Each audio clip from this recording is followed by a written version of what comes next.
कहानी की शुरुआत में हमें एक बेहद खौफनाक रेगिस्तान दिखाया जाता है। एक ऐसी जगह जहां जिंदगी और मौत के बीच बस एक पतली सी लकीर है।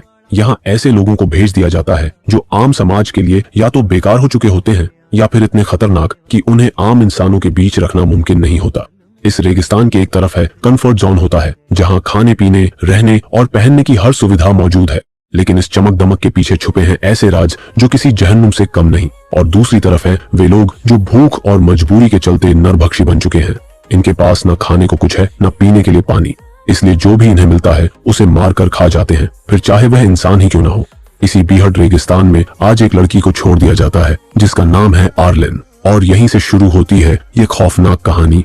आर्लेन को यहाँ छोड़ने के लिए 2 पुलिस ऑफिसर आते हैं, क्योंकि आर्लेन ने कुछ ऐसे अपराध किए हैं जिनकी कोई सजा तय नहीं की जा सकती। इसीलिए अब उसे अपनी बची हुई जिंदगी इसी दीवार के उस पार बितानी होगी। इसके बाद उसके साथ जो कुछ भी होगा उसकी कोई जिम्मेदारी अमेरिकन सरकार नहीं लेती। यह बात वहां लगे बोर्ड पर साफ लिखा होता है। अब आर्लेन पूरी तरह से खुद के भरोसे है। इस बीच हम देखते हैं कि उसके पास एक कागज है जिस पर लिखा है फाइंड द कंफर्ट। इस बेहद और सुनसान रेगिस्तान में वह अकेली आगे बढ़ती जा रही है।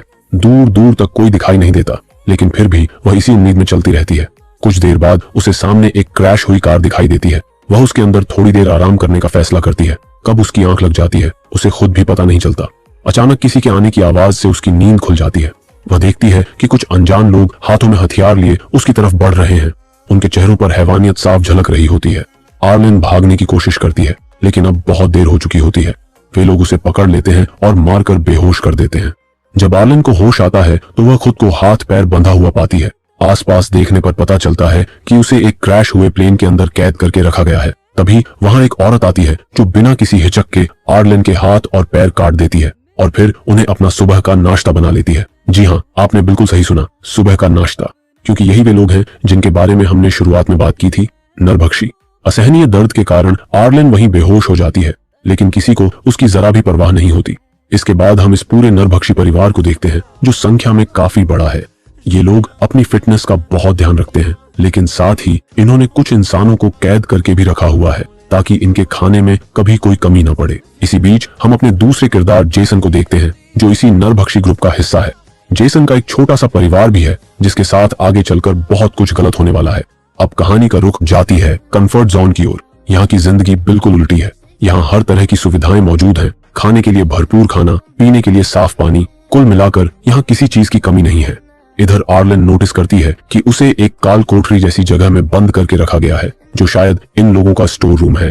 तभी उसे ऊपर से किसी की दिल दहला देने वाली चीख सुनाई देती है। उस आवाज को सुनकर वह डर के मारे अपने पूरे शरीर पर अपना ही वेस्ट लपेट लेती है। अगले दिन वही लेडी उसे लेने के लिए आती है। आर्लेन के शरीर पर लगी गंदगी देखकर वह घिन से भर जाती है और तुरंत पीछे हट जाती है। लेकिन खाना तो इन्हें खाना ही है, इसीलिए वह पानी लेने चली जाती है। इसी दौरान आर्लेन वहां पड़ी एक लोहे की रॉड चुपचाप अपने पास छुपा लेती है। जैसे ही वह लेडी वापस आती है, आर्लेन उस पर जोरदार हमला करती है और उसे जान से मार देती है। उसे ऐसा करते हुए पास ही बंद एक कैदी देख लेता है, लेकिन वह कुछ बोल नहीं पाता क्योंकि इन लोगों ने उसकी जुबान उसी सुबह नाश्ते में खा ली होती है। खैर, अब आर्लेन वहां से एक स्केटबोर्ड चुराती है और जान बचाकर भाग निकलती है। वह स्केटबोर्ड पर लेटकर काफी दूर तक निकल जाती है, लेकिन ज्यादा देर तक नहीं। अब वह पूरी तरह थक चुकी होती है। आखिरकार वह वहीं रुक जाती है। तभी उसके पास एक बूढ़ा आदमी आता है जिसके हाथ में एक ट्रॉली होती है। वह आर्लेन को ट्रॉली पर लात मारकर बैठाता है और उसे खींचते हुए कंफर्ट जोन के गेट तक ले आता है। दरअसल वह आदमी बहुत बूढ़ा है, इसीलिए अभी तक आजाद घूम रहा है। अगर वह जवान होता तो अब तक किसी की प्लेट में होता। जब कंफर्ट जोन के लोग आर्लेन को इस हालत में देखते हैं तो तुरंत समझ जाते हैं कि यह काम नरभक्षियों का ही है। वे उसे अंदर ले जाते हैं, उसकी मरहम पट्टी करते हैं और रहने के लिए उसे एक घर भी देते हैं। आर्लेन अगले 5 महीने वहीं रहती है। अब हम उसे पहले से काफी बेहतर हालत में देखते हैं। उसे एक प्लास्टिक की टांग भी मिल चुकी होती है और अब वह यहाँ सुकून की जिंदगी जी रही होती है। दूसरी ओर हम फिर से जेसन के पास लौटते हैं। वह अपनी बेटी केट का एक स्केच बना रहा होता है क्योंकि वह एक अच्छा पेंटर है। तभी उसकी पत्नी आकर बताती है कि घर में खाना खत्म हो चुका है। जेसन अपनी पेंटिंग छोड़ता है और पास ही बंद एक लड़की के पास जाता है जिसे उसने बांध रखा होता है, क्योंकि आज वही लड़की उसके परिवार का खाना बनने वाली होती है। हालांकि वह लड़की उसके सामने हाथ पैर जोड़ती रहती है, लेकिन जेसन के दिल में जरा भी रहम नहीं होता। वह एक ही झटके में उसका सिर धड़ से अलग कर देता है और फिर उसके शरीर के छोटे छोटे टुकड़े कर देता है। दूसरी ओर एक सुबह हम आर्लेन को देखते हैं। वह अंदर से पूरी तरह टूट चुकी होती है। जब जब वह आईने में खुद को देखती है उसे अपनी कोई ना कोई कमी साफ नजर आती है। उसके कटे हुए हाथ और पैर उसे हर पल उस दर्द की याद दिलाते रहते हैं। अब वह किसी भी हाल में उन नरभक्षियों से बदला लेना चाहती है। इसी इरादे से एक दिन वह बड़ी मुश्किल से एक बंदूक चुरा लेती है। फिर वह कंफर्ट जोन के पीछे वाले रास्ते से बाहर निकल जाती है, वह रास्ता जहां से बहुत कम लोग आते जाते हैं। उधर हम जेसन की पत्नी शेलन और उसकी बेटी केट को देखते हैं। दोनों जरूरी सामान ढूंढने के लिए बाहर निकली होती हैं, इस उम्मीद में कि कुछ काम की चीज मिल जाए। कुछ ही देर बाद आर्लेन की नजर उन दोनों पर पड़ जाती है। वह चुपचाप उनके पास जाकर खड़ी हो जाती है। शेलन डर के मारे आर्लेन के सामने हाथ जोड़ लेती है। वह कहती है कि वह उसे कुछ नहीं कहेगी, बस उसे जाने दे, क्योंकि उसके साथ उसकी छोटी सी बेटी है। लेकिन जैसे ही आर्लेन को पता चलता है कि शेलन एक नरभक्षी है, उसका गुस्सा फूट पड़ता है। आर्लेन कहती है, मैंने भी तुम लोगों से अपनी जान की भीख मांगी थी, लेकिन तुमने मेरे हाथ और पैर काट लिए थे। और बिना एक पल की देरी किए वह शेलन को वहीं गोली मार देती है। केट कुछ समझ ही नहीं पाती कि उसकी माँ के साथ अचानक क्या हो गया। वह बस सन्न रह जाती है। आर्लेन की नजर उस बच्ची पर पड़ती है, उसे उस पर तरस आ जाता है। वो केट को मारती नहीं, बल्कि उसे अपने साथ लेकर कंफर्ट जोन वापस आ जाती है। रास्ते में उन दोनों को वही बूढ़ा आदमी देख लेता है। वहां केट को एक खरगोश पसंद आ जाता है। आर्लेन उसे खरीद देती है और फिर केट को अपने घर ले जाती है। आर्लेन का मन किसी भी हाल में उस बच्ची को चोट पहुंचाने का नहीं होता, क्योंकि वह जानती है इस सब में केट की कोई गलती नहीं है। दूसरी ओर काफी देर इंतजार करने के बाद जेसन घर से बाहर निकलता है। उसकी पत्नी और बेटी अभी तक वापस नहीं आई होती। वह उन्हें ढूंढता हुआ इधर उधर भटकता है। तभी उसकी नजर एक कूड़ेदान पर पड़ती है, जहां उसकी पत्नी की लाश पड़ी होती है और कौए उसे नोच नोच कर खा रहे होते हैं। यह नजारा देखते ही जेसन समझ जाता है कि यह किसी ऐसे गिरोह का काम है जो बच्चियों की सप्लाई करता है। तभी उसकी नजर उसी बूढ़े आदमी पर पड़ती है। जेसन उसके पास जाता है, अपनी बेटी केट की तस्वीर दिखाता है और पूछता है कि क्या उसने उसे देखा है।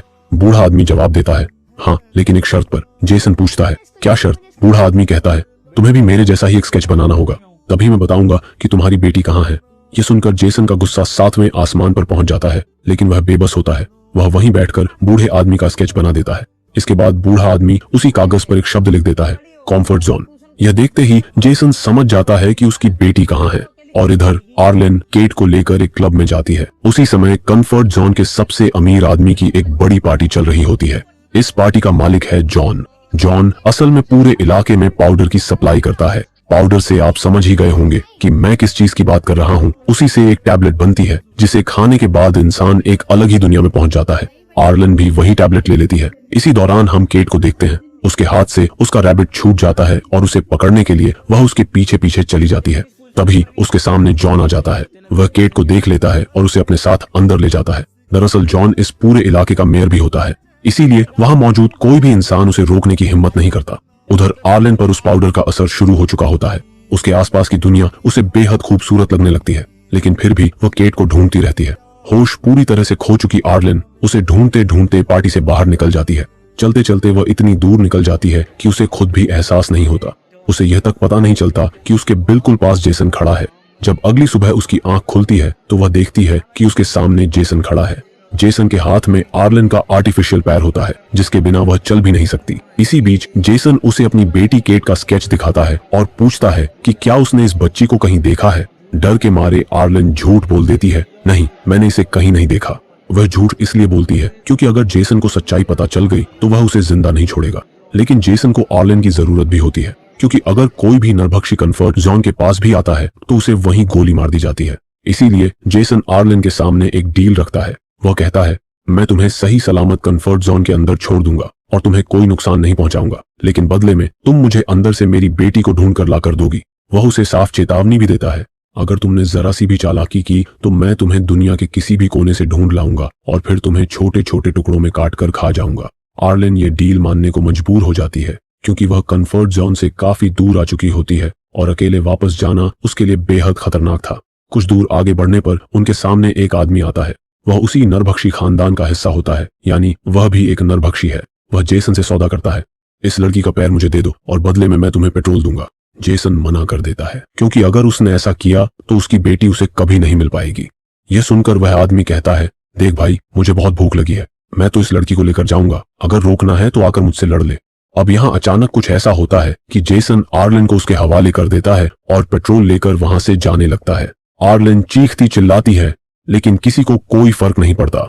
जैसे ही वह आदमी पीठ घुमाता है, जेसन पीछे से आकर उस पर चाकू से वार करता है। वह आदमी वहीं ढेर हो जाता है। इसके बाद जेसन उसका एक हाथ काट लेता है। अब ये दोनों फिर से आगे बढ़ने लगते हैं, लेकिन तभी वहां एक तेज रेतीला तूफान आ जाता है। मजबूरन दोनों एक तंबू लगाकर वहीं रुक जाते हैं। तूफान धीरे धीरे थमता है, लेकिन तब तक चारों तरफ अंधेरा हो चुका होता है। इसीलिए दोनों वहीं रात गुजारने का फैसला करते हैं। जेसन उसी मरे हुए आदमी के हाथ को पकाकर खाता है और वही आर्लेन को भी देता है। दोनों के बीच लंबी बातचीत होती है। वे एक दूसरे को जानने की कोशिश करते हैं। जेसन बताता है कि जब वह 16 साल का था तो वह एक बोट के जरिए अमेरिका आया था, लेकिन बॉर्डर पर उसे पकड़ लिया गया क्योंकि वह गैर कानूनी तरीके से देश में घुसा था। तभी से वह इसी इलाके में रहने को मजबूर है। वहीं आर्लेन अपनी कहानी सुनाती है। वह पहले नेशनल सिक्योरिटी एजेंसी NSA में काम करती थी, लेकिन उसे दुश्मन देश के एक आदमी से प्यार हो गया। प्यार में अंधी होकर उसने उसे अपनी कुछ सीक्रेट इन्फॉर्मेशन दे दी। जब अमेरिका को इस गद्दारी के बारे में पता चला तो उसे यहाँ लाकर छोड़ दिया गया। दोनों एक दूसरे की बातें सुनते सुनते काफी करीब आ चुके होते हैं, लेकिन तभी पीछे से एक गोली चलती है। वह गोली सीधा जेसन को लगती है और वह वहीं जमीन पर गिर पड़ता है। कुछ लोग अचानक वहां आ जाते हैं। वे कंफर्ट जोन के होते हैं। वे आर्लेन को अपने साथ ले जाते हैं और उसे कंफर्ट जोन में छोड़ देते हैं। लेकिन अब आर्लेन का मन वहां बिल्कुल नहीं लगता। वह जेसन को वहीं छोड़कर आना नहीं चाहती थी, इसलिए वह एक बहुत कठिन फैसला लेती है और वापस उसी जगह जाती है जहां उसने जेसन के साथ शाम बिताई थी। वहां उसे जेसन की स्केचबुक मिलती है, जिसमें उसकी बेटी केट के कई स्केच बने होते हैं। उन्हें देखकर आर्लेन टूट जाती है। उसे एहसास होता है कि आज केट के खो जाने की कहीं न कहीं वजह वह खुद ही थी। अब वह तय कर लेती है कि किसी भी हाल में वह केट को ढूंढेगी, चाहे उसे कुछ भी करना पड़े। वह वापस कंफर्ट जोन आती है और हर किसी से केट के बारे में पूछती है, लेकिन किसी को भी उस बच्ची के बारे में कोई जानकारी नहीं होती। इधर वही बूढ़ा आदमी दूर आसमान में उड़ते हुए कुछ कौमों को देखता है। उसे शक होता है कि शायद वहां कोई जानवर मरा पड़ा है। वह दौड़ते हुए वहां पहुंचता है, लेकिन वहां उसे जेसन बेहोशी की हालत में पड़ा मिलता है। वह जेसन को बचाने के लिए एक कौवा पकड़ता है और उसे खिला देता है ताकि उसके शरीर में थोड़ी सी जान लौट आए। उधर आर्लेन उदास होकर अकेली बैठी होती है। उसे समझ नहीं आ रहा होता कि अब आगे क्या करे। तभी उसकी नजर जॉन के पैलेस पर पड़ती है। वहां से कुछ औरतें बाहर निकलती हैं और उन्हीं में से एक औरत के साथ केट भी होती है। आर्लेन उस समय कुछ नहीं करती। दूसरी ओर बूढ़े आदमी की मदद से जेसन अब ठीक हो चुका होता है। वह उसका शुक्रिया अदा करता है और फिर अपनी बेटी को ढूंढने के लिए वहां से निकल पड़ता है। यहाँ आर्लेन उस पैलेस में पहुंचती है जहां कई सारी औरतें काम कर रही होती हैं। वे सभी उस पाउडर को छोटे छोटे पैकेट्स में भर रही होती हैं। ये सब देखकर आर्लेन उनसे गुजारिश करती है कि उसे भी यहाँ काम पर रख लिया जाए। यही हमें पता चलता है कि जॉन ने केट को अडॉप्ट कर लिया होता है, क्योंकि उसकी अपनी कोई औलाद नहीं होती। इसी वजह से वह आर्लेन को भी काम पर रख लेता है।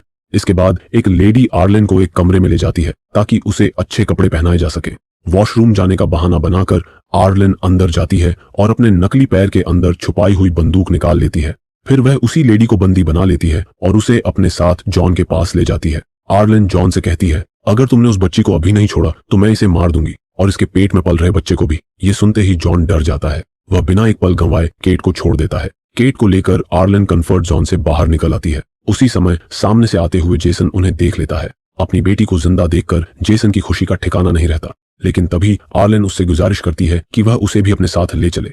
ये सुनते ही जेसन भड़क जाता है। वह कहता है, हम लोग नरभक्षी हैं, तुम किसी भी वक्त किसी का शिकार बन सकती हो।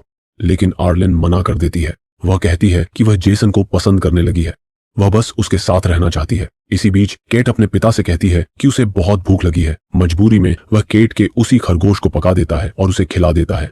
यह देखकर आर्लेन की आंखों से आंसू बहने लगते हैं। लेकिन दोस्तों, यही इस दुनिया की हकीकत है। अब जेसन ने आर्लेन को भी एक्सेप्ट कर लिया होता है, यानी अब ये तीनों एक परिवार बन चुके होते हैं। लेकिन कब तक, ये उन्हें खुद भी नहीं पता, क्योंकि यहाँ कब कौन किसका खाना बन जाए कोई नहीं जानता। और इसी के साथ ये कहानी यहीं खत्म हो जाती है।